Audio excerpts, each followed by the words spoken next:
Okay. तो इस प्रकार से जो भाव भक्ति है वो अलग अलग रसों में अलग अलग प्रकार से मिठास प्रदान करती है भक्त को। मगर ये नहीं सोचना चाहिए कि कोई भक्त जो माधुर्य लेवल माधुर्य भक्ति में उसको बहुत उसे तो बहुत आनंद आ रहा है, जो बेचारा दास से भक्ति में उसे उतना मजा नहीं आ रहा होगा गोलोक में, ऐसा नहीं है। जो भक्त जिस रस में होगा उसको उसी में इतना आनंद आता है कि उसको ऐसा नहीं लगता है कि ओ लेट मी नाउ, कि अरे दासी में तो इतना मजा नहीं आ रहा, चलो हम साक्ष्य बन के देखते हैं। ऐसी फीलिंग नहीं आएगी वहां पे। The whole spiritual world is about cooperation, and Krishna is the focus. The devotee himself doesn't है, यहाँ पे हम फोकस होते हैं ना कि मेरी मुझे खुशी होनी चाहिए, मुझे क्या मिलेगा इसमें से, ये डील हम कर रहे हैं इसमें से मुझे क्या मिलेगा, ये रिलेशनशिप में हम हैं इसमें से मुझे क्या मिलेगा। बच्चे भी जिनसे बहुत अच्छा रिलेशनशिप होता है माता पिता और बच्चों का, जो एक निर्मल निश्चल रिलेशनशिप माना जाता है, बच्चे जब बड़े हो जाते हैं तो माता पिता ये सोचते हैं कि अब ये मेरी करे। या जब बच्चे छोटे होते हैं तो बच्चे सोचते हैं कि मेरे मम्मी पापा तो मेरे लिए ये कर ही नहीं रहे, दूसरे के तो कर रहे हैं। तो यहाँ के हर रिलेशनशिप में गिव एंड टेक और हमेशा एक डील की चीज रहती है कि I am the focus. But वहां पर Shri Krishna is the focus, Krishna service is the focus. That's why the devotee doesn't feel कि अरे मुझे कैसा फील हो रहा है और उसे तो ज्यादा अच्छा फील हो रहा होगा। It doesn't happen like that in the spiritual world. So finally Vishwanath Chandra Thakur ji कहते हैं द इनिशियल ट्रांसफॉर्मेशंस ऑफ भाव reveal the supreme law to the devotee, and later in prem the rasic devotee directly perceive him as an absolute personification of divine rasa.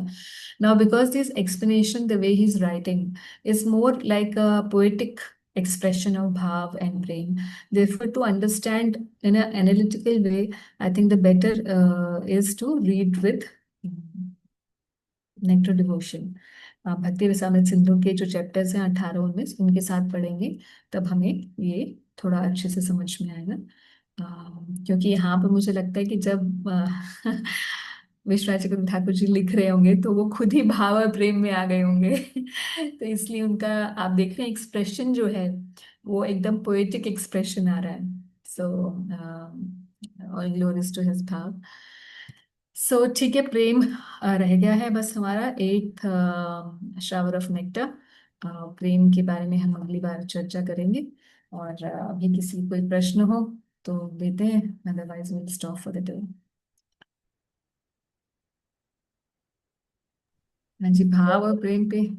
जी माता जी, एक question तो इसमें कोई हमारे मेरे मतलब का नहीं। वैसे मैं अपनी एकेडमिक जानकारी के लिए पूछा था, जब माता जी ऐसे आते हैं जिस किसी भक्त को भी भाव और भगवान की लीला में प्रवेश करते हैं, तो उस वक्त गुरु गुरु हमारे जो होते हैं वो कहाँ पे होते हैं, उनके साथ सीधी रिलेशनशिप कहाँ पे होता है वो भगवान के हाँ, धाम में? बहुत अच्छा क्वेश्चन है शुभ जी आपका।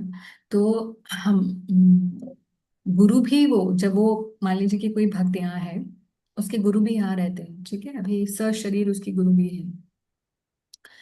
तो वो जब अपनी भाव देह में भाव देह का संकल्प करके भगवान के धाम में है ना सेवा करता है, तो वहां पे जैसे मान लीजिए कि वो माधुर्य रस का भक्त है, माधुर्य रस में है वो भक्त, तो किसी सखी स्वरूप में अपने आप का सखी देह मिलेगी उसे, है सखी मंजरी की देह मिलेगी, उसमें वो जब सेवा करेगा तो वहां पर उसके गुरु गुरु सखी के रूप में होंगे, उनके आनुगत्य में वो वहां पे सेवा करेगा। समझे? माता तो जी, जैसे जो गुरु महाराज जी का भाव है, जैसे मान लो हम पांच रस की आप बात कर रहे हैं, तो हम जी जी। जो कभी कोई जाएंगे भक्त उनके गुरु महाराज की जो शिष्य होंगे तो वो उसी रस में जाते हैं क्या? नहीं, अच्छा। नॉट नेसेसरी, जा भी सकते हैं नहीं भी। अगर हर इंडिविजुअल का अपना खुद का रस है भगवान के साथ, कि वो किस रस में भगवान की प्राप्ति करना चाहता है, उसका इस बात से बिल्कुल लेना देना नहीं है कि गुरु किस रस में था। मान तो लीजिए फिर अब क्वेश्चन आता है कि मान लीजिए हम तो सखा भाव में हैं, हमारे गुरु महाराज और मंजरी भाव में हैं, तो वहां तो पे फिर जाके कैसे होगा? हाँ, तो वो महाराज जी के पॉसिबल साथ नहीं। जो भी जाएंगे ऐसे भक्त, वो अपने गुरु महाराज से कैसे उनका सानिध्य मिल? हाँ, तो जब ऐसा होगा मान लीजिए कि कोई भक्त है, वैसे तो एक मैं बात बता रही हूँ बहुत ही सिंपल, जिससे सारे संशय समाप्त हो जाएंगे। वो बात ये है कि गौड़ीय वैष्णविज्म में दो रस प्रधान है। एक साख्य रस और एक माधुर्य। और मोस्टली डिवोटीज दोनों ही रसों में जाते हैं। यानी कि कोई भी एस्पायरेंट होता है तो वो ज्यादातर भक्त, क्योंकि वो दिन में भी भगवान को छोड़ना नहीं चाहते और रात को भी नहीं छोड़ना चाहते, इसलिए वो दिन में साख्य और फिर माधुर्य दोनों रसों की प्राप्ति करना चाहते हैं। ये हमारे संप्रदाय में स्पेसिफिक है कि आपको एक भक्त को दो देह मिल सकती है, भाव देह। अभी एक आत्मा दो देह में कैसे रहेगी, ये क्वेश्चन मत पूछेगा, क्योंकि ये क्वेश्चन तो देहबद्ध जीवात्माओं के लिए पूछा जाता है, क्योंकि हमारी बुद्धि ऐसी है ना, हम यही क्वेश्चन सोचते हैं। Next question. ठीक है, तो एक भक्त के पास दो देह हो सकती है। ठीक है, तो अब कोई भी जो गुरु हैं, उनकी दोनों ही स्वरूपों में वो भगवान की सेवा कर रहे हैं। और इधर उनके कोई डिसाइपल आएंगे तो गुरु जी को दोनों ही स्थानों में पाएंगे। अब मान लीजिए कि ऐसा नहीं है, let's say this is not the case. गुरु जो है, गुरु सखी के रूप में है, और भक्त आया वो तो सखा के रूप में आया। अब वो गुरु जी उसे कैसे इंट्रोड्यूस कराएंगे भगवान से? तो वहां पे ऐसा नहीं होता कि अब ये, क्योंकि मेरी I am limited to this form. वहां पे फॉर्म्स लिमिटेड नहीं होती हैं। और दूसरी बात ये है कि at that time also the सखी can introduce him to some सखा and tell him to be under him, serve under him. मान लीजिए कि मैं, मेरे पास कोई, बहुत एक एग्जाम्पल से समझते हैं। मेरे पास कोई एक भक्त आया, एक लड़का, कि यंग लड़का है, और कि माता जी मुझे ब्रह्मचारी बनना है। पहले वो मेरी भगवत गीता क्लास में आता रहा, और उसके बाद फिर वो उसने बोला कि माता जी मुझे ब्रह्मचारी बनना है। मैं बोलूँगी भैया मुझे तो ब्रह्मचारी बनने की ट्रेनिंग नहीं देनी ही नहीं आती। तो अब मैं क्या करूंगी, अपना किसी ब्रह्मचारी गॉड ब्रदर को फोन लगाऊंगी कि भैया ऐसा है, ये आ रहे हैं, हमारी क्लास में थे, इनको अब आप पकड़ लो। समझे आप? बिल्कुल ऐसे ही, क्योंकि जैसे रिलेशनशिप्स है ना, spiritual world is all about relationships. तो जैसे यहाँ चलते हैं वैसे वहां चलते हैं। तो गुरु इज भारी टर्म। गुरु का मतलब है somebody who is heavy, heavy with knowledge, heavy with भाव, is not a small thing. He has whole network in the spiritual world. So he will introduce us to a further devotee. और एक और बात बताती हूँ आपको, ये questions हमारे इसलिए आ रहे हैं क्योंकि हम यहाँ के थॉट प्रोसेस से सोचते हैं। जब कोई व्यक्ति स्पिरिचुअल वर्ल्ड जाने के लिए, मतलब हमारे संप्रदाय की या फिर और भी कोई भी संप्रदाय है, तभी भी यही है, राग मार्ग में अगर कोई भक्त है, राग मार्ग से ब्रज की प्राप्ति करना चाहता है, तो उसको, उसके लिए उसे क्या करनी पड़ेगी? वैदिक भक्ति या रागानुगा? हाँ जी, वैदिक भक्ति करेगा कि रागानुगा? इंद्रजीत प्रभु जी। माता जी मैं तो आंसर नहीं पता मुझे। अरे, रागानुगा भक्ति करेगा, रागानुगा साधना करेगा। आप नेक्टर ऑफ डिवोशन की जो हमने पहले क्लासेस की थी, आपने की थी? टेन क्लोजर नहीं की थी? भक्ति रसामृत सिंधु नहीं की थी? माता मेरी मेमोरी थोड़ी वीक है, मेरे को इतना ज्यादा याद नहीं रहता। ठीक है, बिना रागानुगा भक्ति, रागानुगा साधना किए बिना कोई भक्त ब्रज को नहीं प्राप्त कर सकता। Simple as that. रागानुगा साधना का बेसिक प्रिंसिपल ये है कि भक्त साधना क्या करेगा? भाव भक्ति से पहले हो रहा है ये सब कुछ साधना के स्तर पर। साधना में ही उसे ब्रज के किसी परिकर को, जिससे वो, जिसके जैसे वो भगवान की सेवा करना चाहता है, उसका अनुगत्य स्वीकार करके अभी से ही साधना के स्तर पे ही, भाव और प्रेम की लेवल की बात नहीं हो रही, साधना के स्तर पे ही उस भक्त का अनुसरण करना शुरू कर देता है वो व्यक्ति। जैसे मान लीजिए किसी को रूप मंजरी के नीचे सेवा करना है, उनको लगता है रूप मंजरी जैसे राधा रानी की सेवा दिखती है, ऐसे मुझे करनी है। ये किसी भक्त का भाव है, जो कि हमारे संप्रदाय में यही मेन भाव है। ठीक है, इसलिए एग्जाम्पल दे रही हूँ। तो अपने साधक, अभी साधक है, हम लोग साधक हैं, तो अपनी नॉर्मल लाइफ में वो कैसे जिएगा? जैसे रूप गोस्वामी जीते थे। तो रूप गोस्वामी कैसे जीते थे? He would chant so many hours, he would live according to the principles of renunciation. He would talk like this. He will never offend anyone. He will live in braj. समझे आप? साधक रूप में रूप गोस्वामी को फॉलो करेगा। और सिद्ध स्वरूप में जो उसका गुरु के द्वारा प्रदत्त होगा, उस स्वरूप में वो रूप मंजरी के जैसे सेवा करे, रूप मंजरी के अनुगत्य में सेवा करे। तो ये तो साधना के लेवल पे ही होना शुरू हो जाएगा। उसके बिना तो ब्रज की प्राप्ति ही नहीं हो सकती। हम तो ये क्वेश्चन बोल रहे हैं कि जब वो जाएगा स्पिरिचुअल वर्ल्ड में तो वो गुरु कहाँ होंगे?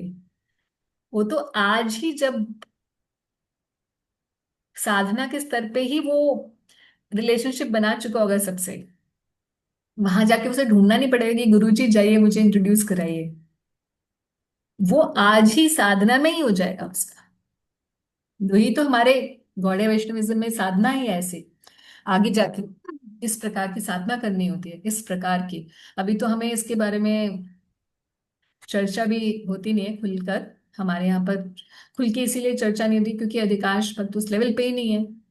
जब उस लेवल पे नहीं है तो प्रभुपाद जी कहते हैं कि फिर उनको नहीं अभी इस बार में आगे चलना चाहिए। पहले डिजर्विंग बनना चाहिए, फिर इस मार्ग में चलना चाहिए। तो राग पथ के बारे में शिक्षा मिलने लग जाती है फिर उस भक्त को। और फिर उसके यही से ही संकल्प ऐसा बैठ जाएगा।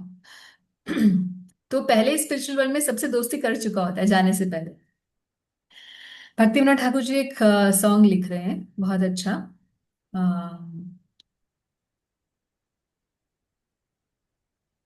आई थिंक मेरे लैपटॉप में है। भाव उसका ऐसे है कि भक्ति विनोद ठाकुर जी बता रहे हैं कि मैं एक कमल मंजरी हूँ।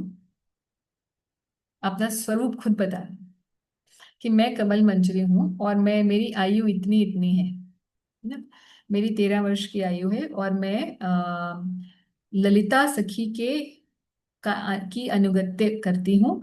और मैं स्वानंद सुखद कुंज जो कि ललिता सखी का कुंज है उसमें मैं सेवा करती हूँ। और मैं जाती हूँ उनकी सेवा के लिए, रोज रोज जाती हूँ, मगर फिर मुझे वापस आना पड़ता है क्योंकि यहाँ पे तो वो भक्ति विनोद ठाकुर है, he has to write the books. तो मैं वापस आती हूँ और एक दिन सखियों ने बोला, अरे तुम क्या रोज आती हो फिर चली जाती हो, यहीं रुक जाओ। और जब उन्होंने ऐसे कहा तो मैंने भी सोचा कि यहीं रुक जाती हूँ। और जब यहाँ रुक गई तो मेरी जो साधक देह है उसको लोगों ने ऐसा माना कि अब मेरी मृत्यु हो गई है। समझे आप? समझे कैसे? तो ऐसे भक्त जो है वो रोज सेवा में जाता है वहां पे। तो उसको ऐसा नहीं है कि मरने के बाद वो वहां पहुंचता है, वो पहले ही पहुंचा हुआ है, रोज पहुंच रहा है वो वहां पे। तो इसको कहते हैं ऐसा भक्त, इसको कहते हैं सिद्ध। ये सिद्ध हो चुका है, सिद्ध महात्मा।